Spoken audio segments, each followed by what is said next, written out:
Certain things that you or certainly me. Donald on whether he can win the Iowa caucuses, his past donations to the Clinton Foundation, and how he'd deal with attacks against Christianity. So let's stay in the USA for this discussion.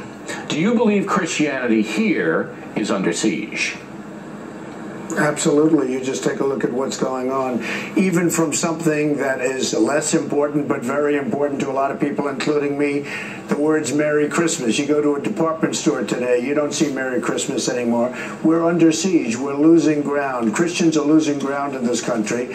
Now you get outside of the country and they want to come into this country, as you know, whether it's ISIS or anybody else, and you have the heads being chopped off. We are definitely under siege. How does a president of the United States change the culture of secularism? Because that's what this is all about. It's about, we don't want judgments in religion. It's not just Christianity, it's all religion. We don't want judgments. We want to be secular. And how does a president change that?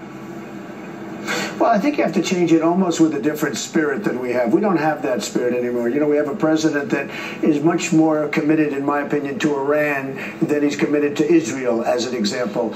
Much more committed to certain things that you or certainly me would not be committed to than what he would be according to what we believe. And you look at things that are happening within the country, outside of the country, but little things like I'll have friends that aren't Christian that love Christmas. I mean, they say, oh, Christmas is coming, and they're not Christians.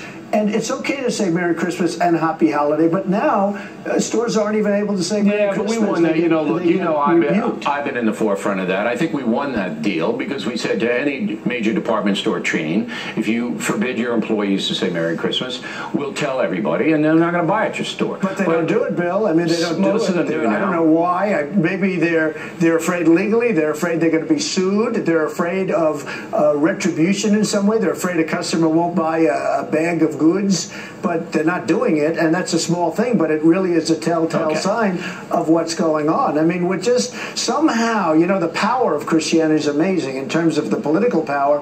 I think it's because they're afraid they're going to lose their tax-exempt status, that they don't get together, but the Christians have to get together. Political, well, there is a problem. It's political. There is a problem they have with that. Let's change to the Clinton Foundation. Some of your opponents have said, look, Donald Trump gave $100,000 to the Clinton Foundation, and